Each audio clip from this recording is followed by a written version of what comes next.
Okay, welcome to lesson 5.2. Today we are going to be solving systems of linear equations by substitution. So we'll solve the linear equations by substitution and maybe apply them to some real life problems. So what we're going to do, this is our second method. So first we graphed our linear systems and we found the point of intersection. Sometimes we found that that's not always the easiest, and if we have to estimate the solution, it's easier to sometimes just calculate it.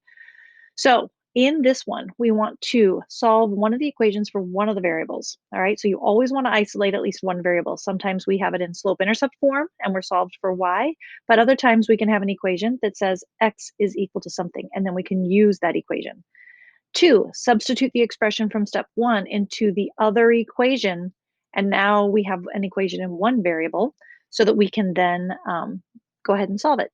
And then finally, after you know one of the variables, substitute it back in and solve for the other variable. And that was a lot of words, so let's give it a try. All right, so here we go.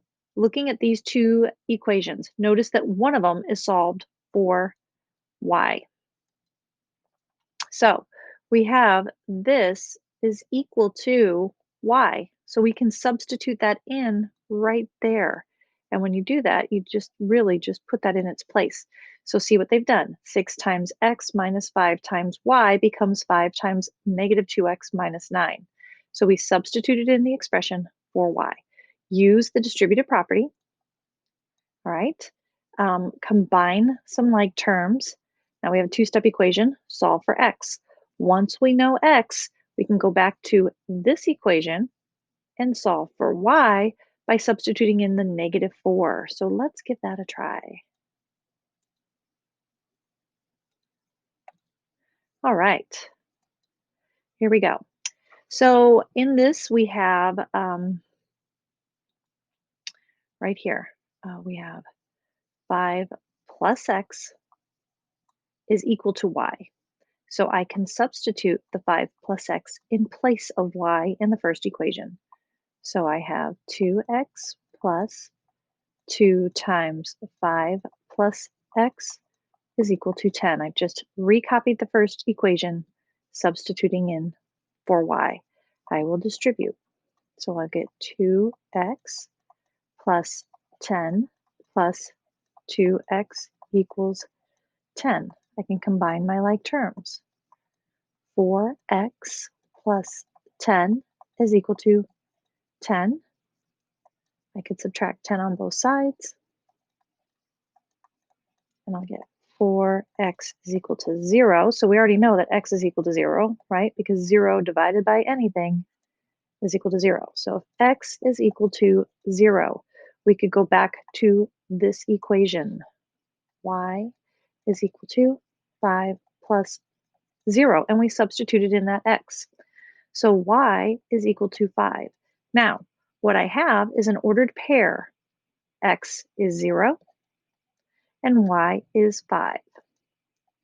Okay, so this becomes the solution. Now, we probably want to double check it. So we look at this and we say, okay, 2 times 0 is 0. So 2y equals 10. If I divide 10 by 2, I get 5, and that's what y is. And we already know that it works for here. So I want you to try number 2. Now, I'm going to give you a little hint here. One equation is already solved. This time it's solved for the variable x, meaning we have to substitute it in here. So always pay very close attention. Okay, so pause the video, work out number 2, and I will move ahead to number 3. And I'm going to do the same thing. So we have the first equation, which is in standard form, and the second equation, say it's solved or x is isolated. You know, since they're equal to each other, it doesn't matter. But we could substitute in this y for this x. So we would rewrite the first equation as y minus 3y is equal to negative 1, and these are like terms.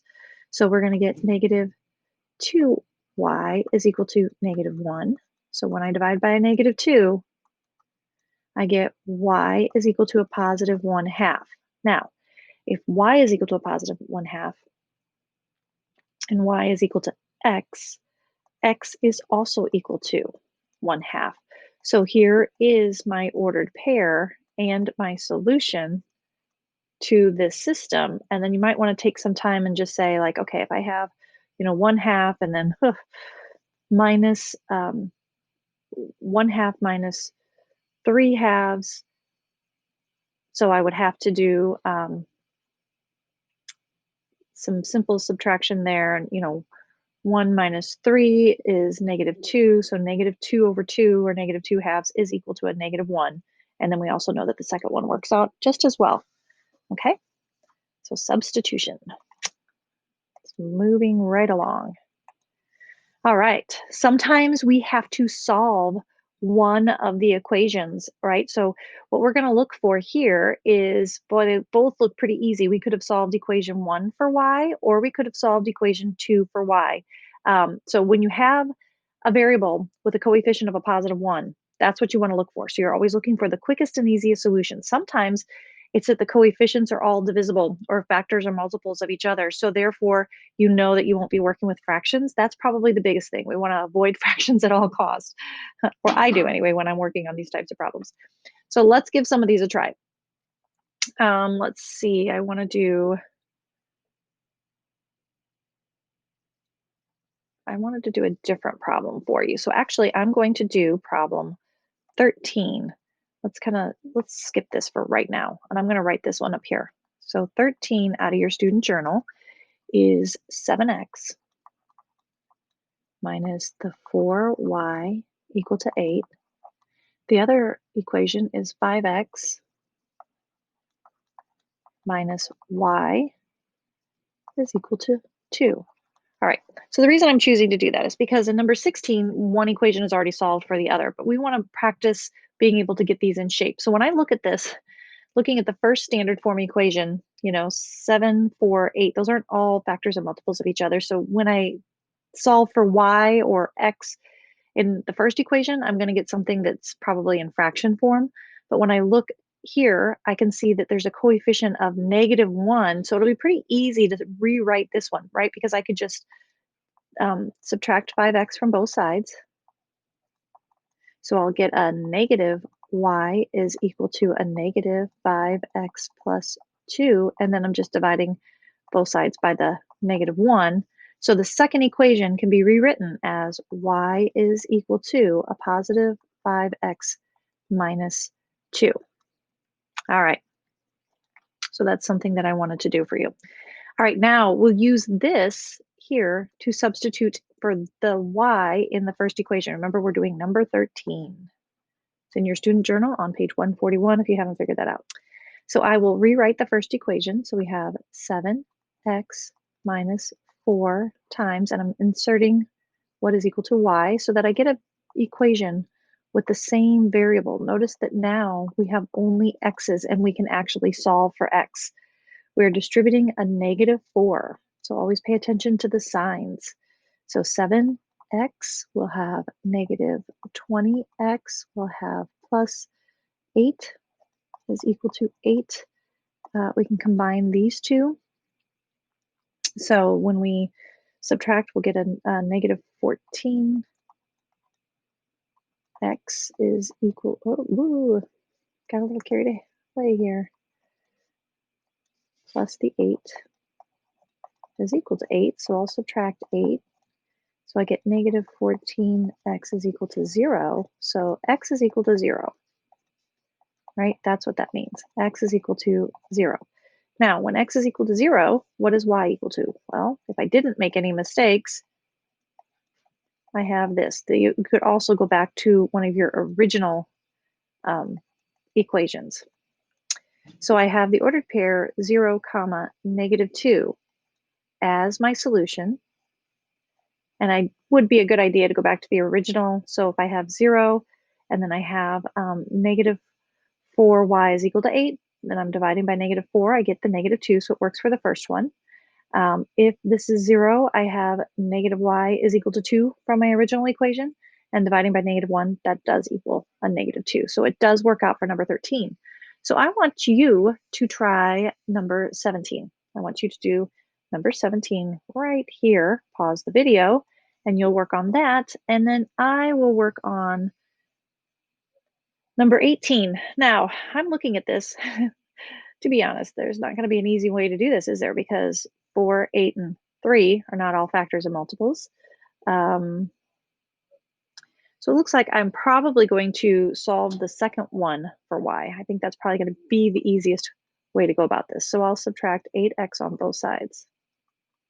So I get 4y is equal to negative 8x plus 1. Then I'm dividing everything by 4. So we'll get y is equal to a negative 2x plus 1/4.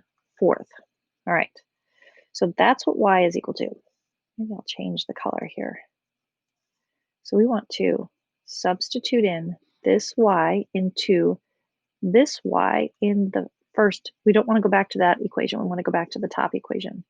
So 4 times x minus 8 times negative 2x plus 1/4 is equal to 3. So we'll distribute 4x, and negative 8 times a negative 2 is a positive 16x, and then negative 8 times 1/4, it's like taking negative 8 divided by 4, so it'll be a negative 2. Then we will combine these to get 20x minus 2 is equal to 3. We will add 2 to both sides.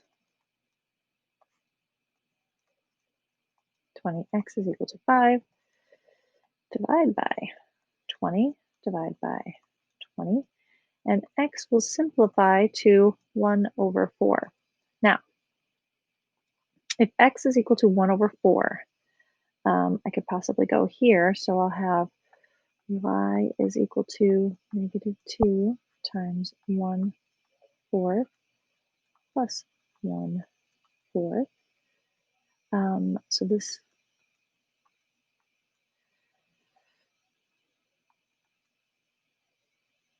So then I'll have y is equal to a negative 1/2 plus 1/4.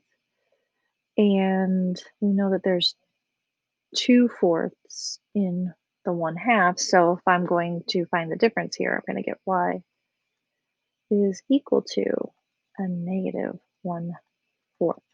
All right, so my ordered pair becomes 1/4 and negative 1/4. All right.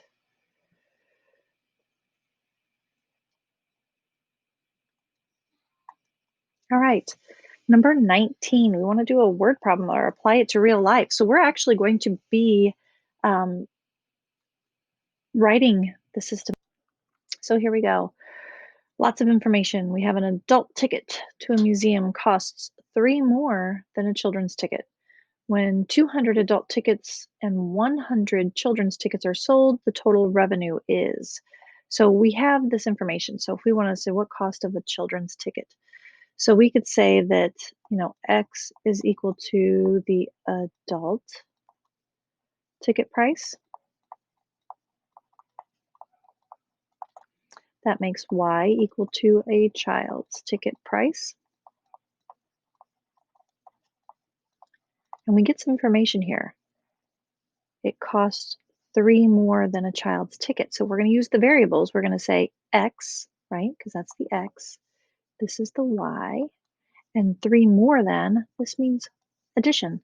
So X is equal to 3 plus Y, or Y plus 3. Either way you want to write it, because it's commutative, it's addition.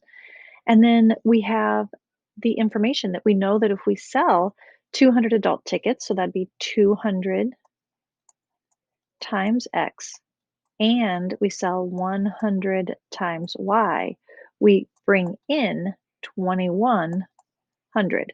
So here is our system right here, 2 different things. And you can see that we have X isolated, so we can substitute in. And solve for Y, which would be the child's ticket, and that's what we want as an answer. So we will have 200 times 3.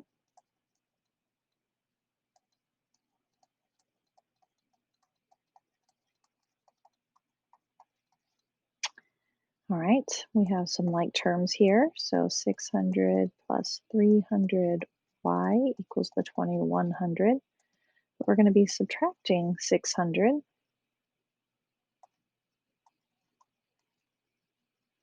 I'm going to move over here. So we'll have 300y is equal to 1500, and then we'll divide by the 300. Okay, zeros. So 15 divided by 3, we have 5. 5. And what were we finding? What was y equal to? Well, it's equal to the price. So it is $5. Okay? So we had $5 for the child's ticket price. That is what we wanted to have the answer.